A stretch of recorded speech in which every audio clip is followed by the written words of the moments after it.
Ladies and gentlemen, good evening. Welcome to another Wednesday night Bible study here at Poplar Hill Baptist Church. We're located at 234 East Chapman Avenue in Beaufort, Georgia. Zip code 30518 if you don't know it. But again, thank you for being here. We're excited to share on tonight a member of the organization Common Cause located in the city of Atlanta for the state of Georgia. Her name is Miss Gray, Agnes Gray, and she has come up to be a part of our Bible study tonight, but more importantly, to give us an indication, understanding how to become politically savvy, to understand the political climate that we're in, and also to build ourselves around understanding how important civics are, civic organizations, and the, again, political climate in which we're in today. One of the things that I think is most important is that as we practice religion, Christianity particularly, and understand theology, that we also know how to apply our theology onto our day-to-day living, and most of that by the political agendas that are around us. So with that being said, if you don't mind, let's just bow our heads for a moment of prayer, then we'll begin. Lord, we are thankful, again, for the blessings that you've given us in understanding, and more importantly, God, for the ability to apply your word to our lives. We thank you, God, for the Holy Spirit, his presence in our lives daily. We just bless you for all the things that you've allowed to transpire here at Poplar Hill Missionary Baptist Church. As we go forward tonight, God, we just ask again that you would continue to endow your people with wisdom, knowledge, and the courage to live according to your will. We know, God, you give us your word that we may live according to your will, and for that we're eternally grateful.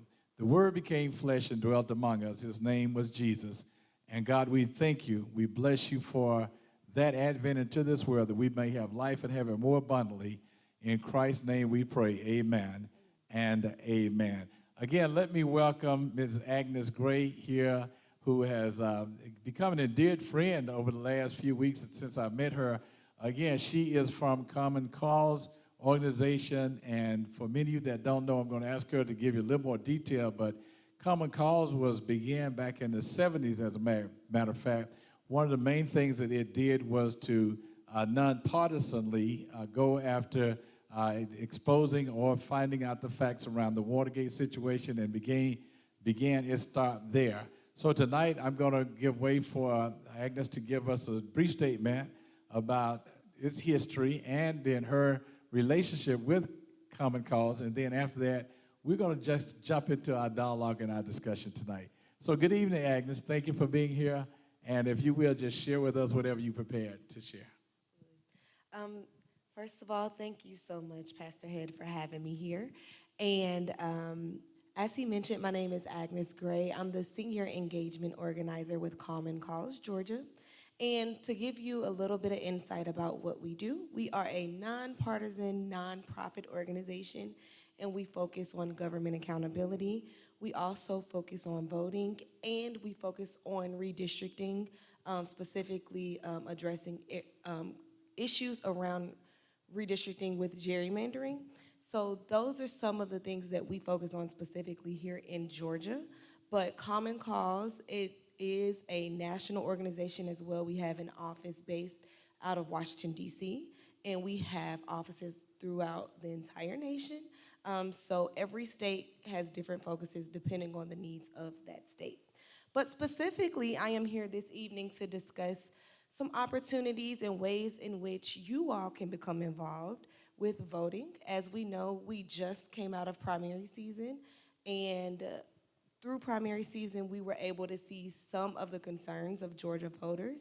And through that, I wanted to have a conversation this evening with you all about some of the ways in which your congregation and your community can become engaged.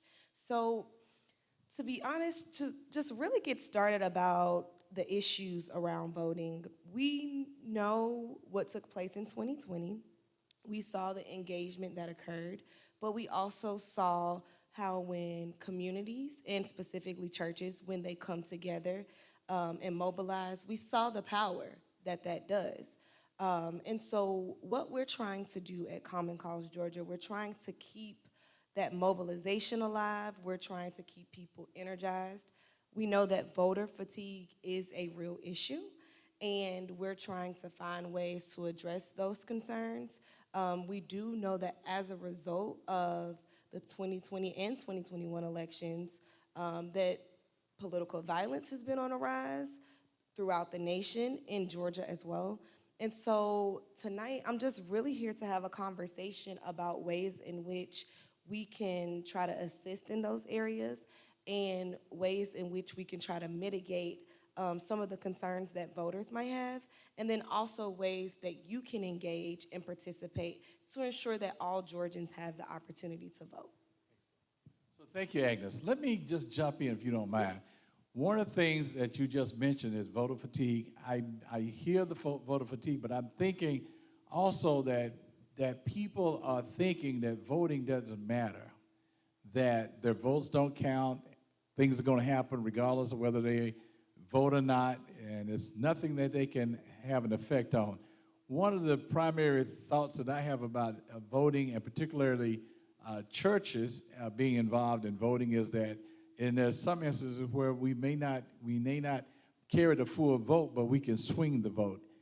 Can you say a word about that, if you will? How important it is that we go out and vote and know that voting is ultimately important? Well, to be honest, I understand where people are coming from, yes, and their concerns around saying, well, does my vote matter? And the reality is, yes, your vote does matter. I'm a firm believer that if you do not put action behind your words, then you cannot complain, because the time for you to be able to express how you feel is when you go vote. At the end of the day, these elected officials, they work for the people. And so our government is created by the people, it is for the people, and so it's up to the people to hold government accountable when they're not doing their job. It's also important to show these elected officials that we're not going to allow them to get there and just do whatever they want to do, that we are watching, and that we will be sure to show up to the polls to let them know how we feel about what they're doing. So that's, to me, how I view voting, and that's how I try to encourage people to view it. So basically, Common Cause is that organization that literally, and I don't want to call it a watchdog, but it's the keeping the eye on everybody then to make sure that voting is done well and right, and ethics and accountability are part of the general landscape, if you will, that everybody has the right to vote, and we make sure, Common Cause makes sure that that's taken care of. Yes, we want to preserve that right. That is something that we believe that every individual should have. So if you are an eligible voter in Georgia, our job is to make sure that we protect that right for you. Very good. So thank you for that. Let me ask another question that's similar to that one, but what kind of authority does Common Cause have? How do you enforce what you find if you find something? Because again, as we're looking at January 6th committee and everything, I'm wondering, where is the teeth in this? What's the point of going through all this if there's no legitimate power behind the January 6th committee? Well, part of what we do, so at the basic level, like I said, we do work to preserve that right to vote, but if we run into issues, we do participate in litigation.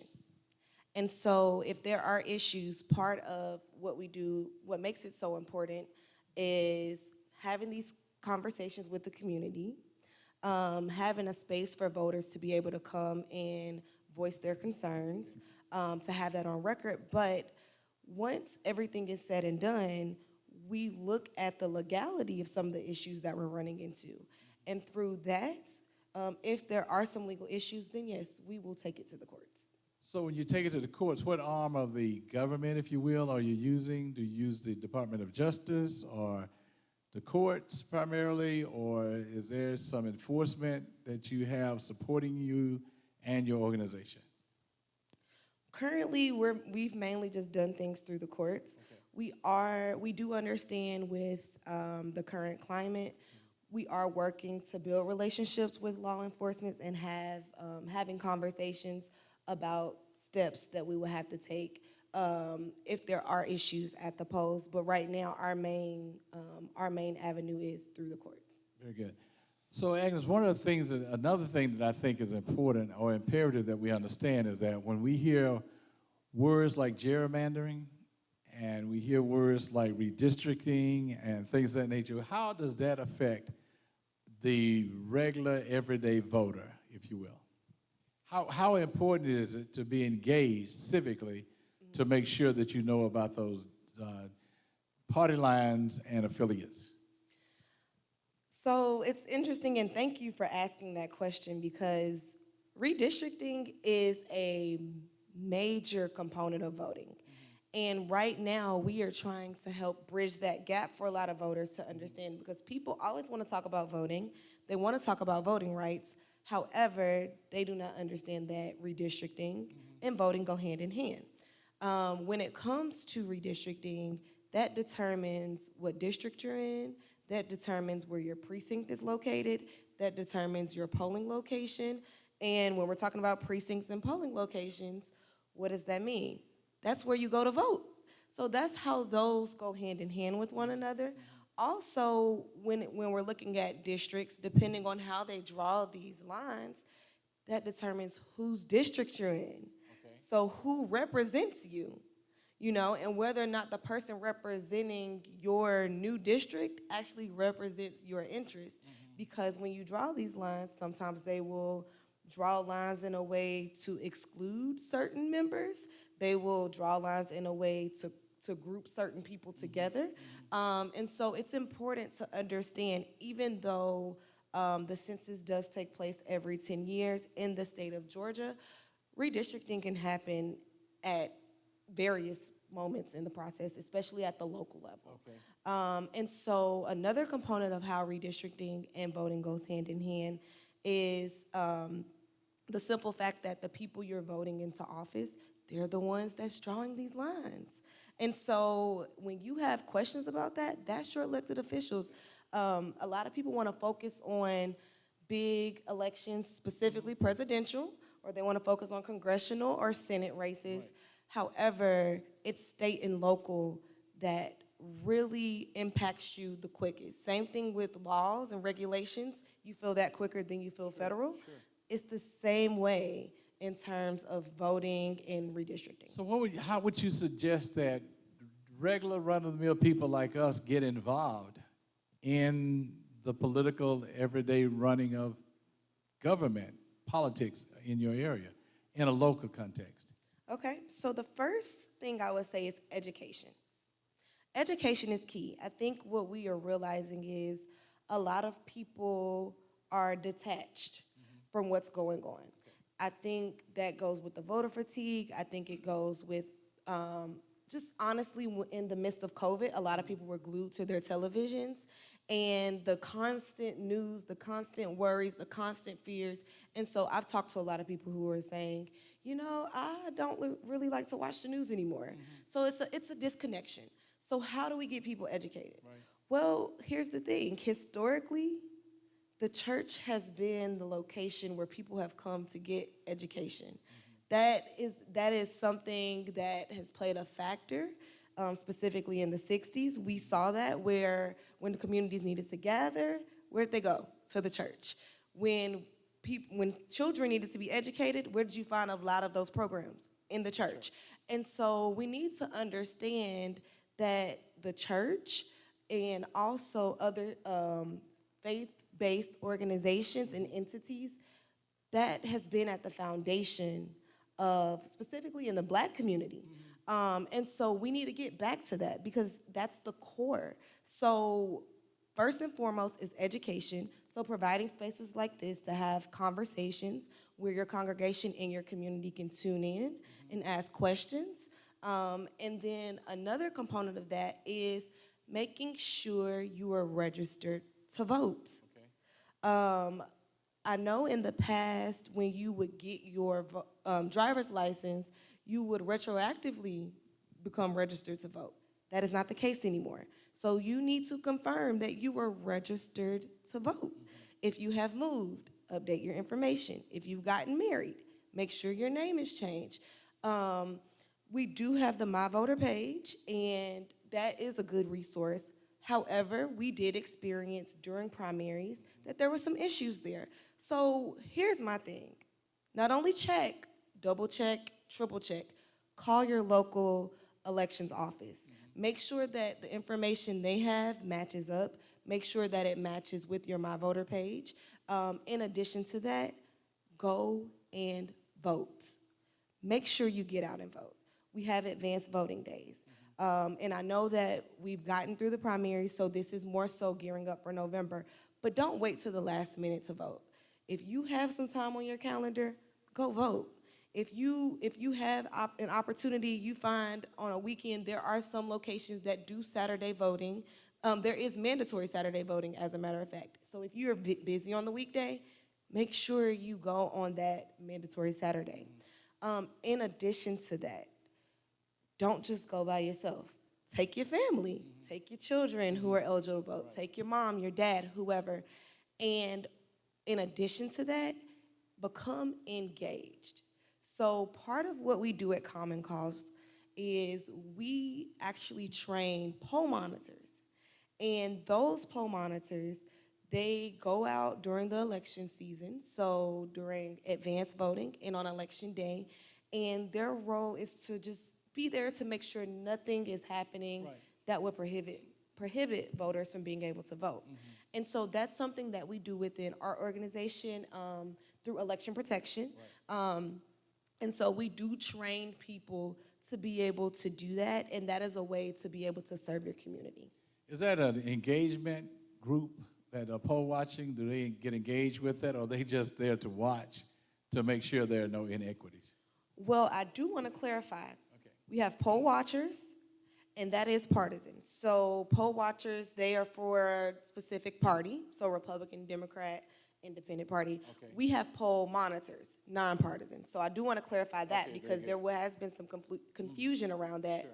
But our poll monitors are simply there to observe.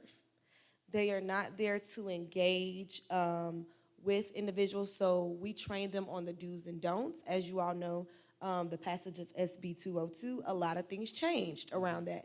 So we educate our poll monitors on the rules and regulations, the do's and the don'ts, what to look out for. What we do tell them is you are not there. If someone's doing something wrong, it's not your job to call them out. You're just there to observe. We do not want you to, we don't want you to escalate a situation. We don't want you to de-escalate a situation. You are there to report what you see. And once again, this goes back to that litigation component, right? We have to have documentation of what's going on at these polling locations. So when an issue arises and they ask, hey, where's your proof? We can say, oh, well, here we go. We had a poll monitor. Here is the proof. This is the form that was filled out. Here are the pictures that were taken of that specific incident. But we do not encourage our poll monitors to actively engage with an issue. We do have a chain of command depending on the level of the issue. If it's not drastically affecting anything at that moment, we just ask them to report it. But if it does need immediate response, we have a team through election protection that is trained to come out and address that. And we also tell them if it does deal with someone being in harm's way, then of course we want you to call law enforcement. That's what they're there for. But their job is not to tell people what to do. They're there to observe, and most importantly, they're there to assist voters. Okay, very good. I wanted to talk about being politically savvy, understanding the politics surrounding your life. Can you lead me into what part of that you'd like to share briefly, and then we'll come back with another couple of questions. Yes, so to be honest, once again, going back to that education component, yes, education is key. Do your research on the candidates, and not just the candidates, but the issues. Some people were discussing how when they went to the polls for primaries, there were certain issues on the ballot that they were not expecting. And so we think that's important to be able to know going into it. We do know that they provide sample ballots before you go to the polls. But even if you aren't able to see that information through your sample ballots, because some voters did mention that they were having issues accessing that. At the end of the day, do your research. Do not assume. And if you don't know, ask someone. Reach out to us at Common Cause.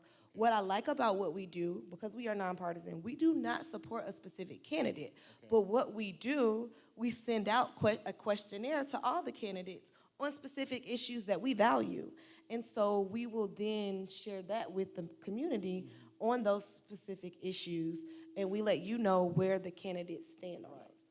You know, sometimes, Agnes, the big money people tend to push the elections their way.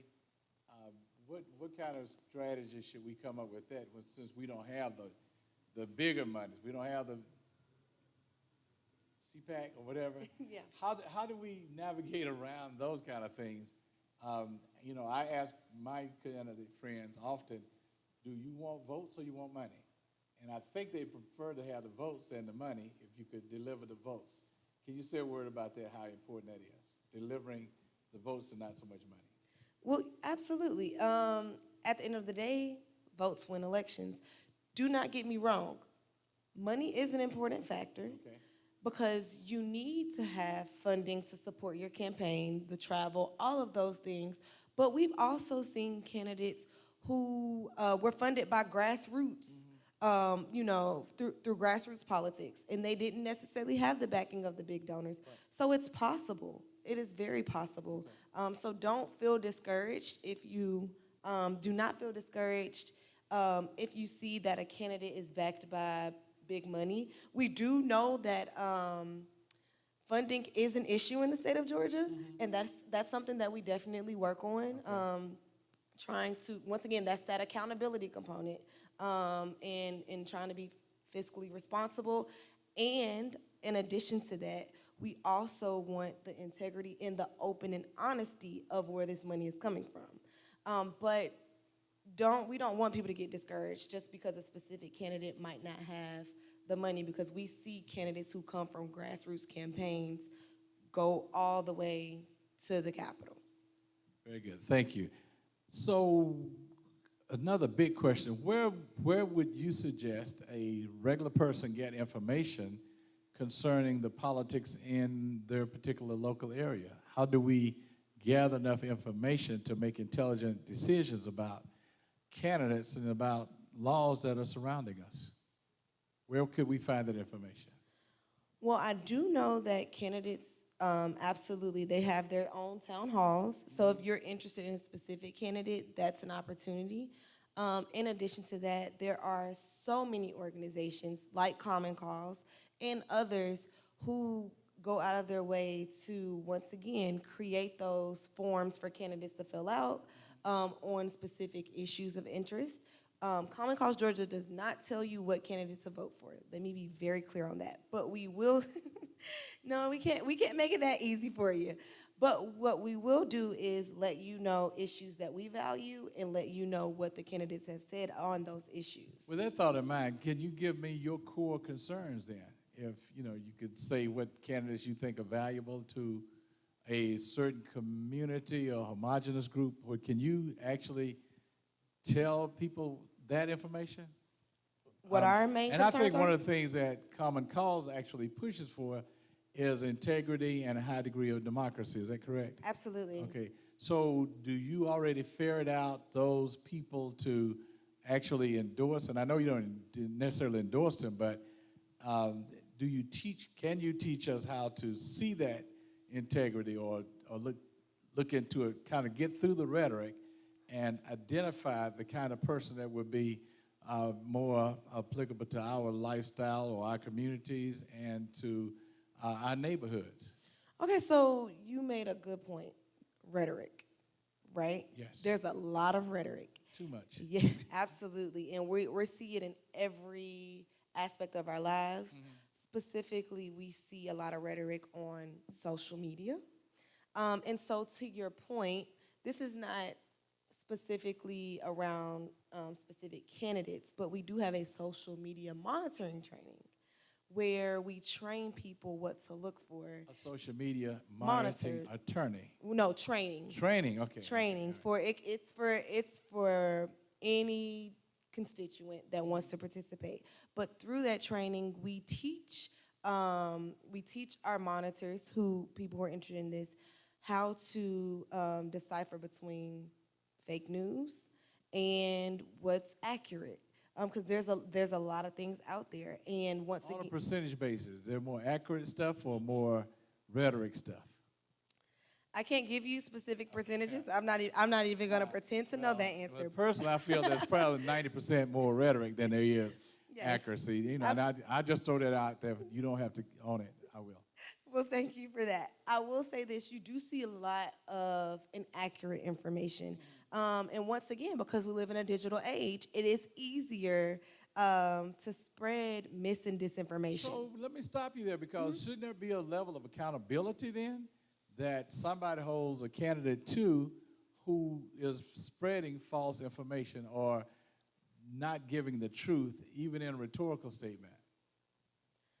Yes, but once again, you know where that accountability comes from?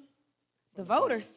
That's why you got to get out and vote. I'm going to be honest, because if we don't get out and vote, and if someone that we know is pushing false information ends up winning, then we have no one to blame but ourselves. Because if we're saying, oh, well, it doesn't matter to me, my vote doesn't count, once again, that's your way of saying your actions are okay. Sure.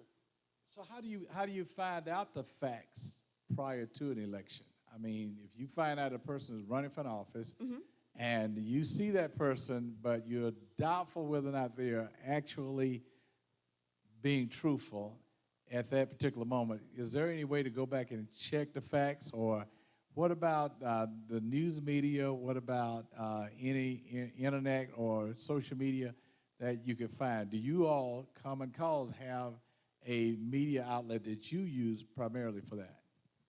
There is not a specific media outlet that we use. I will say this.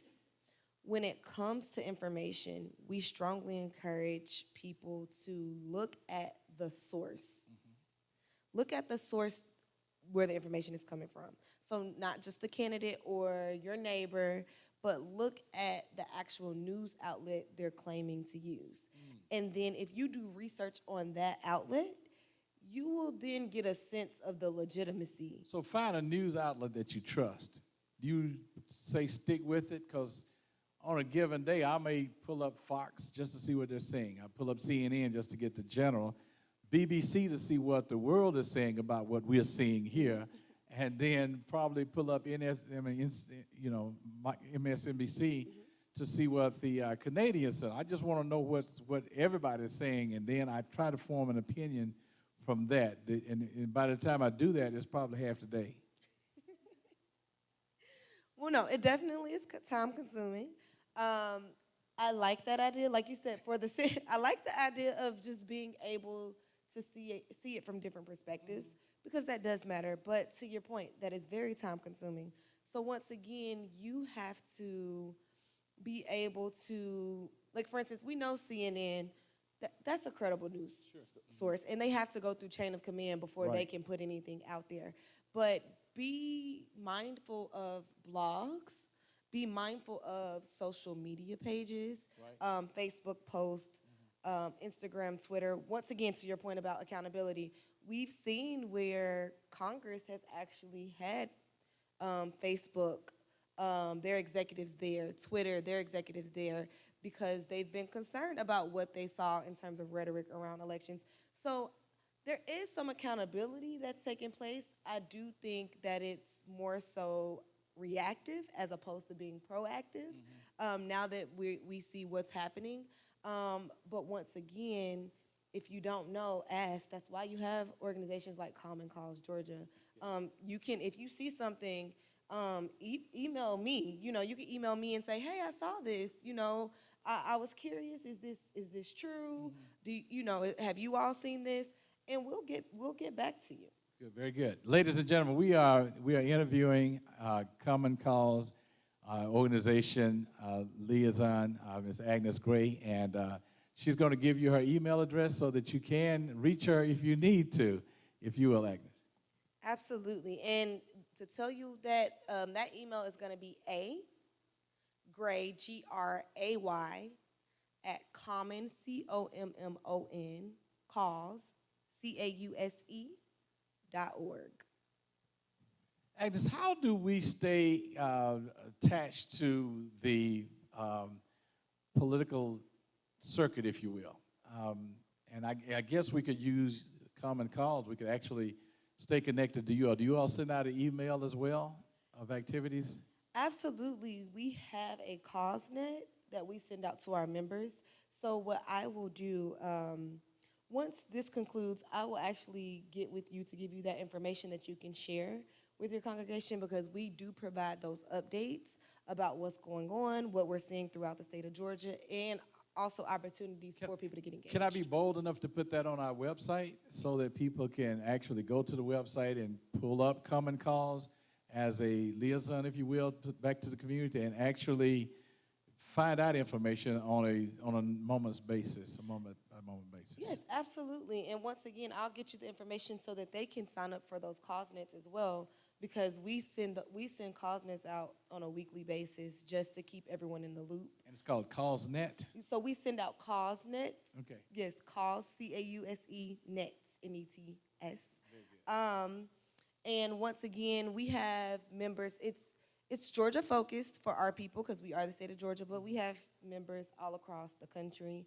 And that's how it's kind of like our newsletters. Hey, this is what's going on. As we know, Georgia was in the spotlight yesterday for the January 6th hearings, and so we're sending out a CauseNet around that. We encourage people to tune into that. We also encourage people to get out and vote, because yesterday was election day as well. But that's a great way to know what's going on in some of the causes that we're working towards. And again, Common Cause is nonpartisan. So Yes. you're getting the straight information, and I understand that you all are in 30 states, is that correct? Or all across the nation? We have offices all across the country.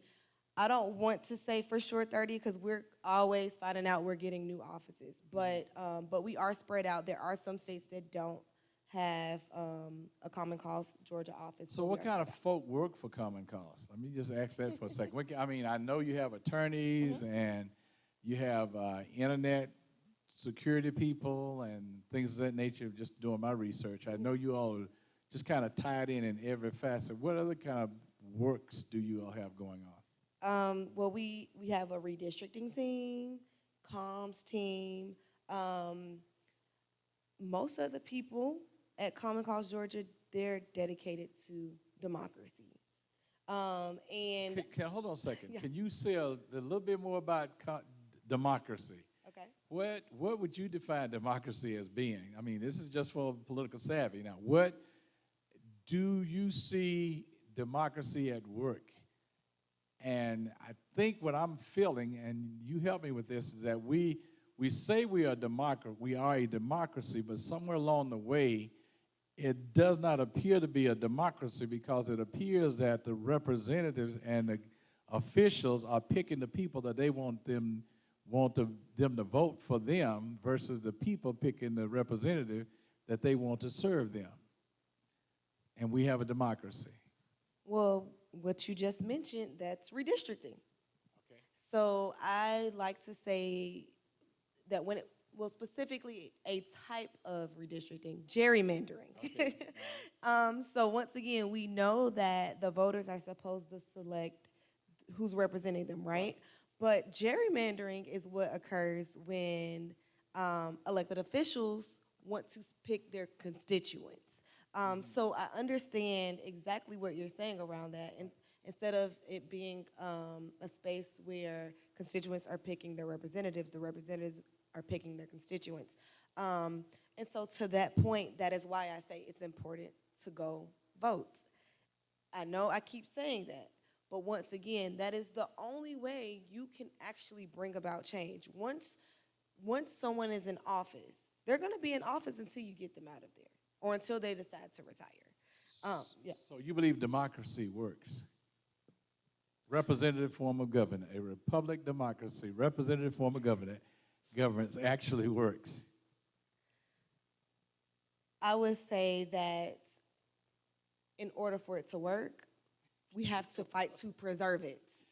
Listen, again, we are interviewing, having a candid discussion with Agnes Gray from the Common Cause. If you got questions or thoughts that you'd like to have answered, that's what she's here for. So we're going to keep talking, but if you got a question or a thought, an idea that you'd like to share, please feel privileged to go ahead and send it to us, and we'll answer it. So anyway, let's get back to this democracy, because I believe that one vote, one person, one vote should amount to something. And I think that in my reality, all of us, none of us is smarter than all of us and I think we can pick some viable people to represent us if they tell the truth, if they are true to what they say they're going to do, and they promise to represent the people that put them in office. Does Common Cause actually help those candidates once they're in office? So let me go back to where I'm thinking. I know that Common Cause was there when Richard Nixon got found out, okay? Is there any pressure that Common Cause puts on representatives or government that is not operating to its capacity for its people? So the point that you're making about Richard Nixon, that would have been from the Washington, D.C. office. Okay. So I cannot speak to that. But what I will tell you is we do work with elected officials in terms of educating them on issues. Okay. Specifically, when it comes to specific bills that we feel like help our cause or harm our cause, we will have those conversations. Okay. We meet with elected officials. We sit down with them. So we do believe in relationship building. So where I was going with that is that the Common Cause actually was founded in the Republican Party, from the Republican Party, when Nixon was president. So in reality, for me, that puts a big star in Common Cause's hat for me, because it doesn't matter who you are, if it's not considered right or proper or democratic, you all would challenge them. Absolutely, and our saying is holding power accountable, and that's what we believe in doing, holding power accountable.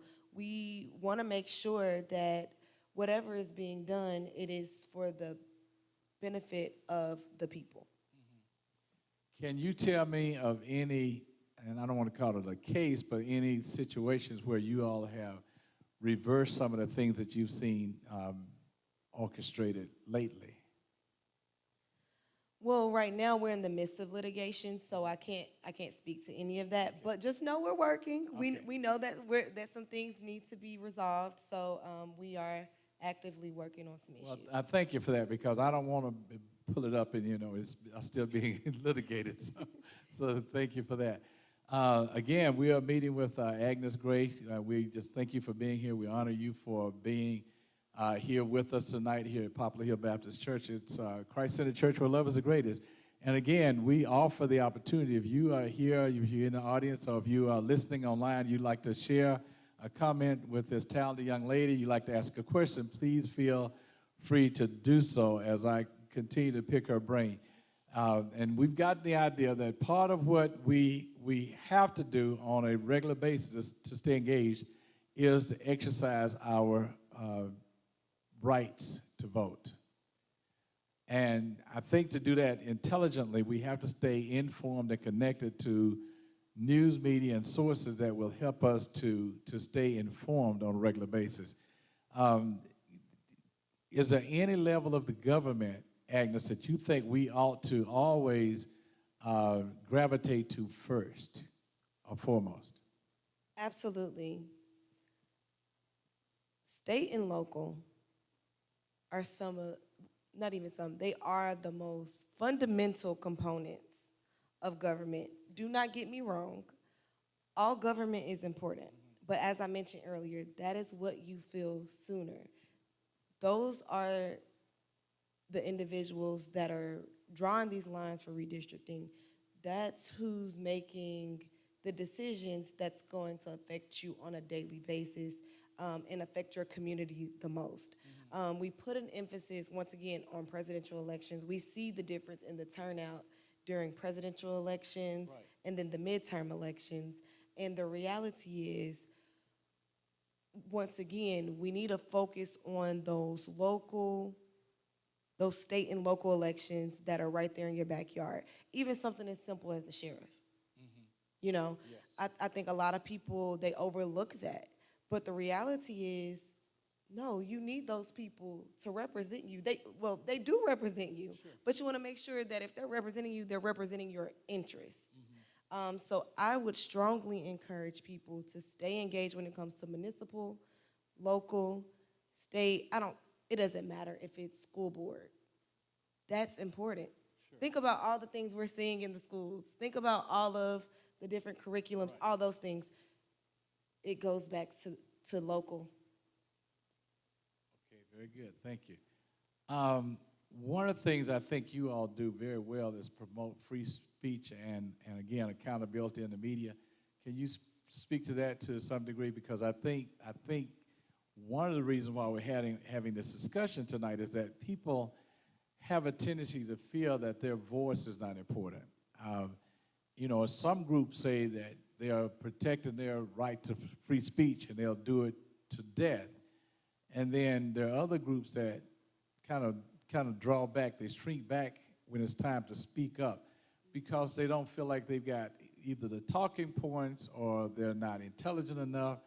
How do we move us into that place where we're savvy enough to handle, just through basic common sense, our legitimacy as a voter? Okay, so in order to do that, I know I keep saying this, but educate yourself. But also through these types of conversations where you have the opportunity to articulate what various issues are, but not just be able to state an issue, be able to work through finding a solution. And once you're able to do that, even if you don't feel comfortable enough to be the voice, going to an organization like Common Cause Georgia, going to some of these other organizations who focus on different issues, because I know Common Cause Georgia, we only focus on certain things, but that doesn't mean that there are not other organizations that might be able to take on your area of concern. So organizations such as those are here to assist even when you can't find the right words. But if you can articulate what the issue is and the ways in which our organization can be of assistance, then we can help you figure out how to navigate that. Okay, very good. How has Common Cause actually worked with faith-based organizations such as a church to educate and empower the people in the church? I had someone to tell me, an elected official just the other day, say to me, if the church ever realizes the power that it has, the rest of the world's going to be in trouble. Can you speak a word to that, please? Well, yeah, we actually have a partnership with a faith-based organization in Augusta. And so we do a lot of work with them there, specifically around election protection. And I would say that's the collaboration that I'm most familiar with, but that's why we're having this conversation. Sure. That's why building these community relationships is so important, because I would really love to build our footprint throughout Georgia with building relationships with faith-based leaders, faith-based organizations, so that we can mobilize the congregation and you all's members in the community to be engaged. So I agree with that individual who said if churches could just realize the power that they have, I said it earlier, churches played a pivotal role in the 60s. Sure. And at the end of the day, that same thing that was able to move agendas forward, to move key issues forward in the 60s, that still exists. We just have to nurture that and help it to grow and to continue to sow those seeds. how do you teach democracy? And I don't mean that the church can influence people to vote one way or the other, but again, I think I've got the answer when I thought about it, but how do you cause a church to go in a certain direction for its own good when there may be some negative infiltration, if you will, of thoughts and ideas? The sower went out to sow, and the devil came in and sowed some bad seeds in the seed as well. How do you keep that from happening? Is there an idea for churches and religious organizations and faith-based communities so that doubt and disappointment don't cause people to stay home because of bad seeds? So my thing about that would be staying consistent. Because you're going to get opposition. You're going to have people that still, because of their fears, because of their experiences, they're just not there yet. And that's okay. Sure. But at the end of the day, you want to continue to share the educational component, continue to share opportunities in which people can become engaged. And here's the thing, people are products of their environment. So if you continue to pour into them in that way, then eventually, where initially they might kind of have that pushback, eventually they'll start to say, I keep hearing about this. I keep seeing people who is participating in election protection. I keep hearing about getting out the vote. I keep hearing about ways I can be a poll monitor, and I'm looking around at the people who are participating in these ways, and I'm seeing people post their election protection T-shirts on Facebook, on social media. I'm seeing more people come and try to sign people up. Then eventually, by being a product of that environment, they will start to kind of say, I'm not sure if I'm convinced yet, but let me find out some more information. Okay. So I would say consistency is key. And that consistency creates curiosity. Curiosity actually creates involvement so that as this time moves on, you become a culture, in a sense, yes, of a political environment. A culture, and it becomes a habit. Sure. Excellent. Thank you very much. Again, we're with Agnes Gray.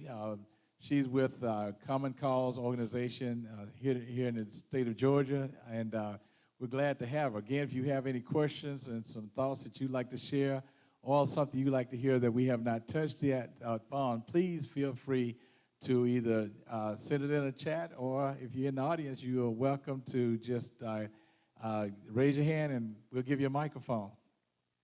But Agnes, is there anything else, anything you want to share about Common Cause, the work that you do? And how long have you been with Common Cause? So I started with Common Cause Georgia on March 1st, so I am still very new to the organization. What did you do before that? I actually was a graduate research assistant at Virginia Tech, but I also did research at Middle Tennessee State University, where I looked specifically at civil resistance in the 60s. Yeah, so that was my research at Middle Tennessee State University. Is that what drew you to Common Cause? Actually, yes. It was the work that I did there, and the professor who I reported to there, he knew about the organization and thought that it would be a good fit. So at heart, you're civil disobedient? At heart? Well... Just asking. I wouldn't say at heart I'm a civil disobedient person. I will say this: I understand and respect the need for having a seat at the table, but also for those who tend to change, to bring about change through civic engagement, by being in the streets and peacefully protesting. We support that.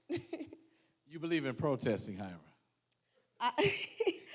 I believe in peaceful protest. Okay, all right. But protesting nonetheless. Peaceful. Very good. Thank you so much. Coach Shell, did you have a thought, question? Hold on just a second, we get you the mic. Yes, sir. Good afternoon. How you doing, Coach? Good afternoon. Coach Shells. I'm the new civic engagement teacher at Second High School, new school that's going to open up here in the fall. So I definitely would need to get your information if we can have you come in and talk about our future Excellent. civic. Excellent. Would love that. We open August. Okay. The building's That's not even open yet. We're still trying to get in and construction run us out today. I don't know if you all went over the new election laws. Y'all do that already. The pitfalls. What's different from the way it was? Which, you know, as African Americans, we always have to be diligent, and we're always gonna make a change. We're always gonna find out what we got to do to keep our rights going. So it's just, you know, same old song, you know, 300,000 verses. But what are some of the pitfalls of the new changes that we have? I know some things were implicated because of COVID. So, you know, are we getting all upset over a change that happened, a 100-year pandemic? We don't need to have those, you know, for every 100 years. But what are some of the pitfalls and changes of the new elections and tweak that we have? Okay. Thank you for that question. So we know there's been a decrease in the number of drop boxes through SB 202. And that has definitely proven to be challenging in terms of access to the ballot box.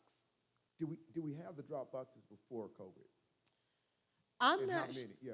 Yeah, I know that there were drop boxes. did I have don't know drop the. boxes, I don't yes. know the. I don't know the specific number though, because I know you said how many.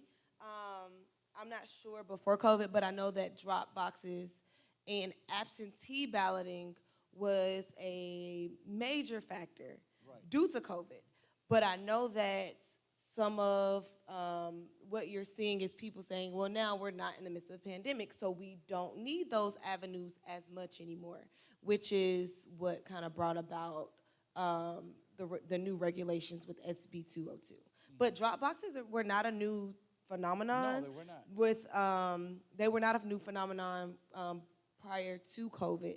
But once again, I think COVID put a lot of emphasis on them, and it was very beneficial. But as a result, though, now they have drastically decreased the number of drop boxes. Another thing that I know is not being able to give food or water to people standing in lines anymore at the polls. So that is something that is a no-no. We don't do that anymore. Is it necessary to have food and water in the election lines? The thing is, it depends. And I'm glad you asked that question because here's the thing. From my understanding, because I was not here in 2020, but from my understanding, in 2020, you had people in lines for 7 to 8 hours. So when you're in line that long to vote, yes, people are going to get hungry. Yes, people are going to get thirsty. So so I look at it this way. Okay, you don't want food to be provided. What mechanisms do we have in place to ensure that people won't be in line that long? Because that's the reason why you had so much pushback. If people are only going to be in line for an hour tops, then okay, everyone can understand we don't need food, we don't need The problem drink. is not in the food and the water. The problem is at the number of polling places in the location. There's not enough locations to go and vote. That's the problem, not passing food out. But what I think was happening is that people were buying votes with food and water. And go ahead, I'm sorry. Or I think because I've seen one with I've printed a label and I'm still campaigning inside of campaign zone with the water. But once again, food and water is not the tip of the iceberg. Sure. Why we have to stand in line more than 2 hours? My point exactly. Number of precincts. Yes. Is there not enough workers? Is there not enough locations? What is causing such a long wait? Right. So once again, I did work the primary elections. We did not see those long lines, and I just did runoffs. We did not see long lines. In terms of what was happening in 2020, I cannot speak to that specifically because I did just come in for this election cycle. However, we know that was an issue, And so we're asking the same questions that you're asking. What mechanisms are in place to ensure that we won't have those long lines? Also, I do hear what you're saying in terms of people electioneering with the labels on the water bottles, but then once again, what about those nonpartisan organizations or those faith-based organizations that weren't there for a specific candidate, that were just trying to make sure that people had water or that people had food? So once again, with that being the case, we're just trying to educate people on understanding the do's and don'ts around a polling location. And once again, if you cannot, Common Cause Georgia did not do what we call line warming. We didn't provide food or water or anything to anyone that was there to vote. But for those organizations that did, then the question once again becomes, okay, so what are we going to do as a state to ensure that the elections are running smoothly so that people are not having to wait in line for all of these hours with no food, nothing to drink, having to go to the restroom? So these are all things that we have to take into consideration, and these are questions that we're asking and what we're trying to help to mitigate through our poll monitors. So part of that too, having poll monitors, if we see that there's long lines, if a machine is down, because sometimes that's what it is. You have machines that are down. So being able to articulate that early on and to encourage people to, like, hey, machines are down right now. They're saying it's going to be another hour or two. So this is not the best polling location to go to if you're going to this poll location. Another point, that's why advanced voting, because you have more options. Because when it comes to election day, you can only vote at your designated polling location. Where with advanced voting, you have options. So if there is a machine down, if there's an issue that is going on, we have poll monitors out there, so we can say, hey, this polling location, it's not as efficient right now. So you might want to consider, if it's advanced voting, going to another one that's nearby. So those are some of the ways in which we're trying to help mitigate and helping by having those poll monitors to be able to report that.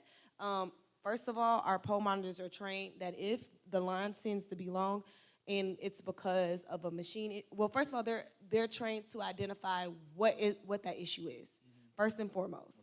And then once they do that, we then have a mechanism for them to be able to go up the chain of command, because like I said, we are a coalition. Election protection is not just our people. There are other organizations. We have attorneys on staff. We have a call center, all of these things. And then in certain instances, we have other people that's on speed dial to be able to address various issues. But part of the issue that we have is when we don't have poll monitors at locations, which is why we need poll monitors to report these things. And then also we need people to use that 866, our vote hotline. So even if you don't have a poll monitor that can put that ticket up for you, then what they end up doing when you call that hotline, the person answering the phone will create a ticket and articulate what the issue is at that polling location. Excellent. Coach, you okay? Go right ahead. Go right ahead. Okay, what is with the new, what's new law, SB 202? 202. What is it now with, what's the difference with the provisional, I think this is my polling place. It's not, I know the time change is something that's like detrimental, if, like, once again, if it's the date of the election, but what is that new rule at 5 p.m.? They have to be in before 5 p.m.? Okay, so no, on election day, 7 a.m. to 7 p.m. Now, during advanced voting, that's where it gets tricky. They get to choose. And that's the challenge, because it depends on what county you're in, right? So we know, especially the metro Atlanta area, you have people that are in Atlanta, but they live in different counties. And so that's where the issue arises. So it's not election day where there's a question, because that's the same across the board regardless. It's the advanced voting time frames, and it pretty much leaves it up to the election office how they want to do that. So to your point, though, we do see the challenge in the sense of it not being consistent across the board. and I don't know if that's what you were trying to touch on, but the consistency in terms of one county saying, oh, we're gonna stay open till 7 p.m., and another county saying, oh no, we're closing at 5 p.m. sharp, you know.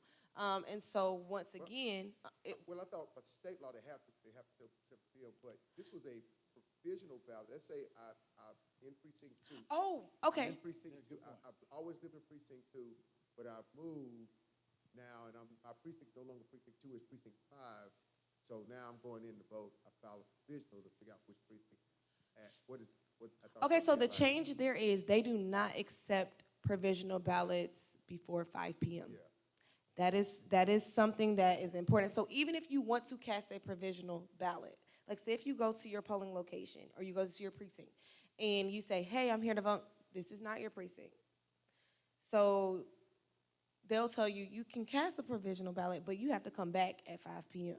Now, we know, depending on, once again, the day, if you've already taken off from work to cast this ballot, you might not be able to get back at 5 p.m.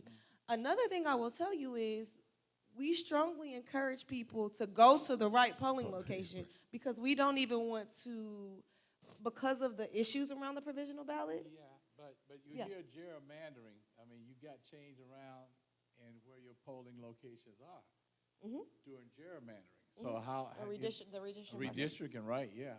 So how do you combat that? So once again, that's why I said check, double check, triple check. Local. Yeah, you need to, Right. honestly, you can check your My Voter page, but call your election office because you're going to get the most accurate information quicker by going through your local office. But no, that's a good point. I'm glad you asked the question about provisional ballots because that is something that Georgia voters are finding. And to your point, Pastor Headd, this election cycle was very interesting in terms of primaries because we had the changes with SB 202. There was another bill passed just this specific legislative session. And then you had redistricting that took place just before it. Georgia was late to late to doing redistricting, so it happened right as we were gearing up for the election. So it was a lot of changes happening at one time, and once again, the average voter might not be aware of these new changes from the legislative standpoint, but also from redistricting and realizing, oh, I'm in a different district now, or oh, my precinct or polling location has now changed. So that's exactly what we're trying to help mitigate, and we're trying to educate people on finding that information leading up to November. You gave us a hotline number. Yes. What is it again? 866-OUR, OUR, votes, VOTE. Okay, very good. And we can find out most of the information there. Well, that is the hotline you call if you have any issues at the polls. Okay, all right, very good, very good. Questions from the audience? Anyone else? Any chats yet so far? I think we have a hand in the back. Yes. Thank you. My name is Sabrina, and I'm part of the Poplar Hill Baptist Church. And one of my questions is when we were talking about the polling location, and you say go and check. Of course, they sent you about email and say, hey, you got to go to this polling location. And my question is, if we live closer to a polling location, why do they change us to one maybe 4 or 5 miles away? And it makes it much harder for folks to go to other locations. Like, this is not even in my zip code, but yet still you got me in this particular area that I'm like curious, why do they do that? So, Once again, redistricting.